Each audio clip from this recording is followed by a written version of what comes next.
Plusieurs choses qui se sont passées dans cette rencontre-là, Pierre-Luc. Au final, ça s'est terminé sur un retrait sur 3 prises où Pedro Lopez a regardé passer la 3e prise. Oui, c'était honnêtement le meilleur round dans cette situation. C'est un gars qui est normalement là, très clutch et puis de là, il a eu un bon at-bat et puis il a fait un bon lancer, donc ça il a été déjoué, mais en même temps, on était confiants avec Pedro au bâton. On parle de petits détails et d'opportunisme, c'est ce qui a fait défaut dans ce match-là. Oui, c'est ça la partie. Donc, de là, dès la première manche, là, sur le bunt de Pugh, et puis ça a coûté 2 points. Et puis par la suite, les gars, ils ont quand même bien joué. Là. Winnipeg, c'est une bonne équipe, ils ont des bons lanceurs, et puis de là, on s'est battu jusqu'à la fin, donc on peut rien demander mieux.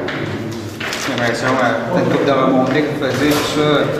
Ça se dessine encore comme ça prouve au moins que les gars, ils fight jusqu'à la fin. Oui, non, ils ont du caractère et puis c'est ça qu'on veut, donc c'est jamais fini tant que le dernier lancé n'est pas lancé. Et puis, on démontre, ça fait longtemps, donc de là, il faut être opportuniste, comme on dit, et puis essayer là, de faire mal à l'adversaire un peu plus tôt dans le match pour donner des coussins là, à nos lanceurs partants. Mais tout le monde fait un bon job et puis nos lanceurs ils lancent extrêmement bien dernièrement. Je suis surpris de t'avoir envoyé Bollinger en 8e. Qu'est-ce qui a guidé ton choix de le renvoyer? Il était à 100 lancés, il se sentait bien, il voulait la manche et puis on commençait avec Boyer qui était gaucher. Donc on voulait lui donner Boyer et puis si quelqu'un embarquait sur les buts, on était prêt à aller avec le blanc. Donc de là, il s'en est sorti avec 3 retraits. Donc très bonne sortie de Ryan. Je me répète, là, mais vous avez souvent accordé le premier point. Ça a été encore le cas de ce soir, la première manche. C'est un aspect sur lequel vous voulez travailler. Qu'est-ce que vous pouvez faire pour changer cette donne-là? Il n'y a rien vraiment changé. C'était un bun qui a été manqué par Ryan. Et puis de là, il n'y a rien... Il n'y a rien d'extraordinaire qui s'est passé, mais ça a quand même coûté 2 points. Donc de là, c'est plus important de répondre à ces situations-là.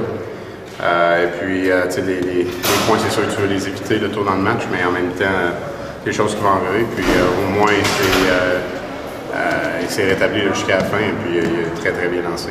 Peux-tu revenir sur la situation avec les officiels, l'engueulade, les 3 joueurs expulsés du côté des Gold Eyes? Toi, t'es sorti et t'as demandé à l'arbitre des explications, il a changé la décision. Qu'est-ce qui s'est passé exactement? Non, mais moi, je voulais sortir parce que Pugh s'est fait frapper. Donc, c'est la job de l'arbitre au marbre de le caler. Il l'a jamais calé, donc c'est de sa faute. De là, c'était évident, c'est une balle morte. Donc, tout le monde reste à leur coussin et puis lui, il s'en va au premier but. Forney n'était pas fâché à cause que Pugh s'est fait frapper.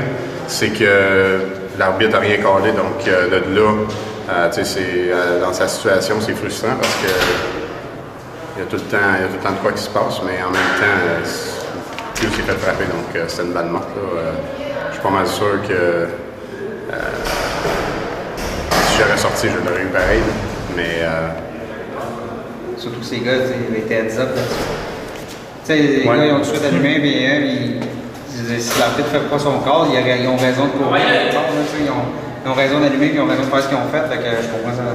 Il y avait raison d'être frustrant quelque part. Tu aurais réagi de la même façon quelque part? Oui, absolument. C'est pas le fait que c'est fait frapper, c'est qu'il n'y a pas personne qui a rien callé. Donc, c'est ça qui est frustrant en tant que gérant, ces situations-là. Je suis sûr qu'il savait que Pugh s'était fait frapper. Mais c'est la question que l'arbitre faut qu'il fasse sa job et puis c'est ça qui l'a enragé par Je te dis avant la série, vous allez jouer pour 500 contre les Gold Eyes, c'est satisfait? Oui, absolument. Ouais. C'est sûr qu'on aurait aimé gagner la série, mais avec 500, on est content. Et puis là, on a une autre grosse série à Sussex qui commence demain et puis c'est important d'aller la gagner. Justement, il y a quand même plusieurs grosses séries qui s'en viennent. Bon, souvent les séries de fin de saison. On pense à les Brewers, Québec, Ottawa, quand même, c'est je peux dire un gros 2 semaines qui s'en viennent. Oui, c'est du baseball de playoff. C'est tout ou rien. Donc, les boys, il faut vraiment qu'ils aillent chercher profond en dedans d'eux pour aller donner tout ce qu'ils ont. Malgré les blessures et puis les bobos qu'on a, c'est de l'oublier et puis d'être fort mentalement pour se battre jusqu'à la fin. Il reste 17 ou 18 matchs, donc il faut tout donner. C'est le sprint final. Après la séquence de 8 défaites, là, vous êtes revenu avec 6 victoires. Il y a eu toutes sortes de situations. Jazz Schmetzer, on ne reviendra pas là-dessus, mais maintenant, à ce moment-ci, comment ça va dans le vestiaire? Comment tu sens tes troupes?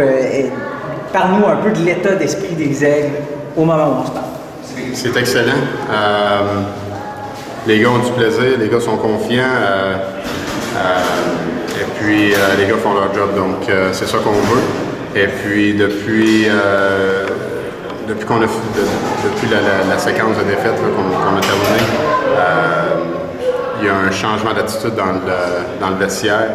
Et puis, j'aime ça voir ça. Merci beaucoup, Pierre.